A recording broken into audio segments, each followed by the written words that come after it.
Buenos días, can you hear me? Eso, buenos días a todos, bienvenidos. Good morning. I hope you are doing well. Focus on what you can control. My name is Patricia Mota, serving as President and CEO for the Hispanic Alliance for Career Enhancement, a national nonprofit based in Chicago, whose mission is to positively impact workplaces by cultivating the pipeline of Latino talent, providing the insight, access, and development for them, our community members, to be successful in their careers. A quick reminder, if you haven't seen yet, we're hosting a virtual career fair next week, May 20th. It's free. We have over 40 employers. You have an opportunity to meet one-on-one with recruiters during this virtual event. And so our guest today will be talking about some tips and how you can be prepared for that specific event. For job seekers, those in transition, all are welcome. Today, we have a good friend of ours, Oscar Garcia, who is the CEO, or how he puts it, the Chief Empowerment Officer at Aspira Consulting. He also claims right to be an introvert turned international speaker. And I'm very proud that Oscar is also one of our main program leads, our facilitators for our Emerging Latino Leaders program. And so we've had the honor of working with you on this. Buenos días, Oscar, ¿cómo estás hoy? Muy buenos días, Patricia. Thank you so much for having me here. I'm doing fabulous, my friend. I'm always fired up, excited, and looking forward to today, and obviously sharing a few minutes here with you and everyone on the with HACE platform. Yeah, no, thank you for accepting the invitation. And if you all haven't followed Oscar on LinkedIn or on social, make sure that you do. He's always putting a lot of great content and information out there. And so I'm excited for everyone to get to know a little bit more about Oscar. And anybody that you know is looking for a job, is in the market, please share, like, and comment. As we'll be on here for a few minutes and you'll get to ask questions towards the end. So first, Oscar, ¿cómo te gusta tu cafecito or your morning beverage of choice?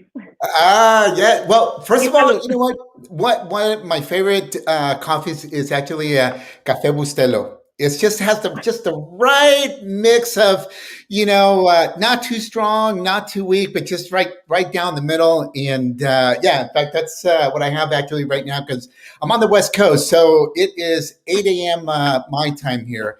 Definitely. Thank you for joining us so early. I did think about that earlier today. I was like, Oscar woke up extra early to join us this morning. Bustelo con azúcar y así. Sí, just 1 cube of sugar in there. I'm telling you, todo con moderación, everything with moderation, okay?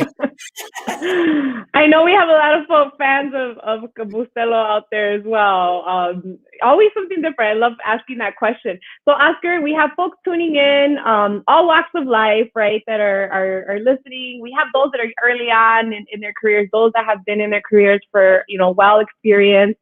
And so we love to hear from our guests in terms of their professional background, their cultural background, because we think it's critical, right, to be able to share those stories. So, ¿quién es Oscar? Tell us about you. Yeah, so I'm a first generation professional, only one out of 10 siblings that went to college. My parents were from Mexico. And I was born in California. But anyways, worked in the tech industry for 12 years. 5 different startups, got tired of getting laid off every year and a half. My kids at the time were young and, I wanted a little bit more stability. And so I did a career transition and I applied for the chamber CEO position. One of the things that was interesting about that is that I honestly had no idea what a chamber of commerce did. Like most people, you hear chambers of commerce, but very few people know what a chamber of commerce does. And my friend who was on the board convinced me to apply. My competition had 25 years of chamber experience, was the interim chamber CEO, and the board loved her. Like, I have a better chance of winning the lottery today, Wednesday, the mega jackpot, than getting hired. And I got hired. So yeah, it was mixed feelings. On the one hand, I was like fired up and excited. And on the other hand, I was like, oh crap, now how do I perform, But I worked there for almost 7 years, and then Wow. I decided that I also wanted to another change, and I did a 1 year consulting gig at LinkedIn. And it was during that time, that year, that I decided to venture out on my own. And so now, almost 6 years, that I have my own company, Aspida Consulting. Yeah, no, thank you for sharing that. I think it's always great to hear. Many of us who have come from large families, you said 10 siblings, right? That's Yes. but also to hear that, not only were you in the tech or even, corporate field, but then you transitioned for a chamber of commerce, which is, either a nonprofit or Yep. membership, designation organization to now running your own business, right? So I Yes. think it's critical for us to know that, especially in these days, that we can evolve over time and we Yes. can leverage our skills that can be transferable to different organizations and environments. So thank you for sharing that. I think, as you know, we've been partnering with you for some time. This year, ASA came up with the theme, "We lead at the intersection of identity, equity, and unity." It was a big conversation during the summit. So Yep. people featured throughout our programs, and that being, embracing our intersectional identities, our full selves, ensuring that not only organizations are building equitable programs and resources or opportunities, such as our employer partners that send their employees through our programs, but also that we as individuals are advocating for ourselves and others, right? And then the Yes. unity piece around allyship and coming together, that yes, for us as Latino serving, but we're not Latino exclusive, right? We're ensuring that we're bringing everybody to the table in these conversations. So those of you tuning in, share your thoughts, your comments, but also, get your questions ready. Oscar, what does that mean to you? What comes to mind when you hear that specific? Yeah, you brought back. So one of the things that I didn't mention is about 15 years ago, with the help of family and friends, we started a nonprofit, totally volunteer based. Mm. And as I listen to you right now talk about these intersections here, Mm-hmm. themes, there's three words that come to my mind: community, collaboration, and compassion. Mm. Because see, one of the things that I learned from my parents is that um, our family isn't just our blood family, it's our community. I mean, Mm-hmm. think about the word padrino, madrina. They're Yeah. typically not related to us, right? It's our community, our extended community. Okay. Collaboration, to your point, listen, there is no such thing as a self made person. Mm-hmm. Even this StreamYard, you have Julian, who's like the Wizard of Oz behind the scenes right now, doing his thing. Okay. Yeah. And Yeah. then the whole thing about compassion, it is the thing here is when you see a need, pour all your energy with passion and just Mm. give it your all to help other people. So those are the three things: community, collaboration, and compassion comes to my mind. Wow, such nicely put together. And yeah, shout out to Julian, who's always helping us with our StreamYard on the back end. Yeah, it takes a village, right, to be able to make things happen and teamwork. You were just asking me as we got started, you're like, wow, Asa's doing so much. Like, Yeah. what's next? Like, how are you doing it all? Like, it's not me. It's people like you that are helping us like scale these programs. It's, our volunteers, our alumni, our staff, Yes. our board members. And so yeah, it really does. And I love your perspective on that. And so let's, those of you tuning, get your questions ready. Please share, post, like, comment, so we can get the word out specifically for the virtual career fair that's coming up next week. I know sometimes there's some hesitation. They're like, I'm not going to meet a recruiter in person. Or those of us perhaps that haven't attended a virtual career fair before. There's so much value to be able to join in, connect with the recruiter. You go into these rooms and you get to meet a recruiter virtually. Yes, you do virtually. And there's over 40 employers that are participating. And so, hola Angie, good to see you. She's one of our Cafecito fans. Thank Oh, you right for on. commenting. Community collaboration, compassion. And so what tips, right? Hola, Megan Morales. Also, so now this is resonating, right? We're going to have the 3 C's going around. No such thing as self-made. We are as much ourselves as the love and Yeah. energy that has been poured into us. Thank you, Megan. Excellent comment. So tips for those job seekers, not just for this virtual career fair that we have coming up, but I know you do a lot. You have a lot of content. You have a lot of great insight in terms of when it comes to virtual, right? Yeah, I do. I do share a lot of content on LinkedIn and other social media channels. And Patricia, I'll give you some folks some tips here, but let me give people some context on where I'm coming from, because there's a lot of people out there that give great tips, and my recommendation is you find the person that you resonate, or the style that you resonate with, and has the results, and follow them. Because I'm not going to relate to every single person, out there. But also, having said that, I'm going to come to you from the perspective of an introvert, because I know a lot of people don't believe that I'm an introvert, but that is my natural personality. I mean, seriously, like after I'm done with here, but you said, like, don't call me or text me, because I'm like emotionally drained for the rest of the day. Yeah. But so one of the things that I don't like is I don't like interviewing. I don't like filling out a resume. I don't like panhandling for an opportunity. But I got to pay the bills. So I need to. So one of the things that I did is I learned how to attract opportunities to me. In fact, with all due respect to our relationship, if you remember, you were the one who reached out to me and asked me if I would be willing to. But that was because there were things that I was doing elsewhere. So here are some tips, folks. Okay, you guys are going to do, I saw the list of companies. These are some huge companies, great companies to work for the virtual fair. So number one, folks, so what I encourage you to do is put a target list. Stop throwing a bunch of mud up against the wall. Okay, identify companies that are in alignment with your values, with your career objectives, your growth. Put that target list of maybe 5, 10, 15 companies that you just want to go after.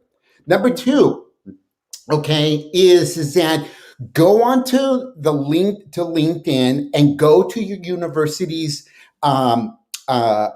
page on LinkedIn and type in the company that you want to interview at. That's going to be obviously at this job fair. And you might just happen to see that there are some alumni from your school working at that company. And so guess what? Then the third thing that you want to do is you then want to send a personalized message to those alumni.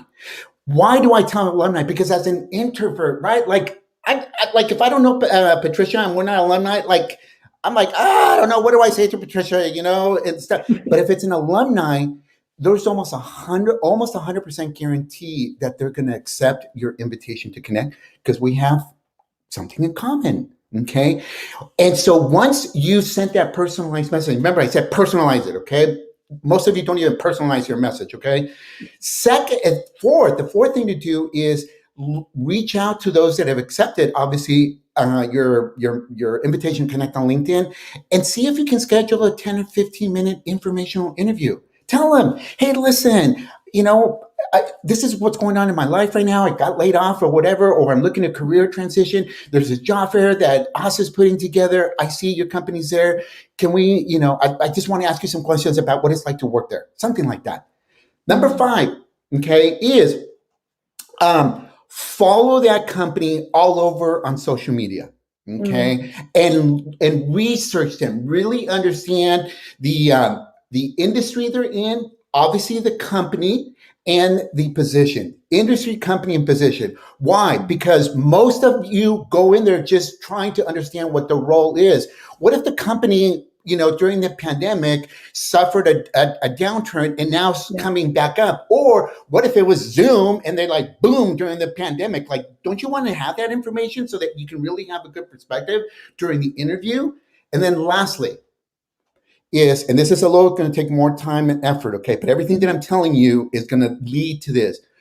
Put together a value proposition proposal. A value proposition proposal is where you highlight your knowledge of the industry, the company, the position, how you fit into that role, what is the value that you can bring to that position, to that company, and what is your 90-day plan. 99% of people don't do this. You know what 99% of you are going to do? You're going to go over there, submit your resume. You're going to, go over there and kiss some recruiter's rear end. Okay. When in reality, if you do the things that I tell you, you're going to blow their mind off and they're going to be like drooling over you. You're going to attract opportunities. That's how introverts attract opportunities. Amazing tips. I hope you all were taking notes and listening carefully. Those of you, I think it's critical to differentiate yourself. And you gave excellent examples and tips to be that standout candidate. And I know, I mean, some of us, especially if you've been out in the workforce for the first time after many years, so it's important to take the time to do the work behind it. And I think the other key thing that you talked about is being strategic, but what an excellent tip to go back to your alma mater, specifically on LinkedIn. You have already that connection, that instant connection, that exit to say, hey, Oscar, we both went to, I'm an IU alum, so we both went to IU. I see you're recruiting at this event, right? Like that's just something, it helps with facilitate that response a little bit quicker, right? I think that's excellent tip. You said a lot of other things, but I think we'll start taking questions. So get your questions in. And as I wrap up this other thought that I heard you say regarding the value proposition proposal, right? I think that's about aligning your skill sets back to the organization and why. I think a lot of great tips, excellent advice. Thank you, Oscar, for that. And we'll see if we have any questions. We'll have time for one, perhaps maybe two more comments. As we sit here, we can keep on talking. We can keep on talking. Was that a list of 5 or I was trying to... Actually 6 things that I shared, but it's but one of the things too that I also tell people is it's important that we know our worth, that we don't need 10 job offers. We just need one job offer that matches what we're looking for. Yeah. And it's okay to turn down opportunities out there. I have made the mistake where I didn't follow some of these tips, some of this advice that I just shared. And I took on a role in 6 weeks into it, I left the company. And I mean, you don't want to do that. You don't want to be in that position. I mean, right. And then you got to go back and look for another job and all that type of stuff. Yeah, again, I think that's critical. Like there's some folks that even after the pandemic, they just found, right, a role, but it was the perfect fit, right, for them. Sometimes it takes a little more time. We have a question from Chantel in terms of the proposal, the value proposition. Yeah. In terms of it written like a resume. So Chantel, think of it like a one-page document, okay? Don't submit it right away. You don't want to put your cards out right away. What you want to do is, see, this whole thing about career movement, advancement, it's really kind of similar to like courting someone. You have to take these steps. You have to be building and nourishing the relationships. And then at the right time, you then bring this value proposition proposal. You don't just, come out and be like, boom, here it is. Ideally is, you have gone maybe through the first or second round of interviews when you then introduce this value proposition proposal. In fact, I'll give you a specific example. A few years back, I was actually, it was a contract role, and I had a couple of interviews with some of the folks on the team, and the third interview was actually with one of the co-founders. And in the meeting with the co-founder, he asked me like, hey, so what do you tell me, Oscar, what do you know about the role and, the company and so forth? And I pulled out the value proposition proposal. And that was just like, bam, right at the right moment, And he was like, wow, this is awesome, like he said this, he's like, you really done your homework. you know? Yeah. So, and if you don't have it on document, at least by the second and third, at least have the messaging ready to go, right? As part of your yes. toolkit when you're communicating in the interview. Lots more. Please connect with Oscar. He's on LinkedIn, Oscar Garcia. Thank you again for your time. We're excited. Please join us for the virtual career fair. One comment or one last thing you want to wrap up with, Oscar, that you're most hopeful for? Yes. One of the things that I say a lot to folks is, listen, folks, stop trying to impress people. Inspire them through your imperfection. Inspire them through your imperfection. Yes. That is a big one. Oscar, mil gracias. Un abrazo bien fuerte. Thank you Gracias. to all of you. Thank you, Patricia. Thank you, everyone. Hasta la próxima. Take care. All right. Okay. Bye-bye.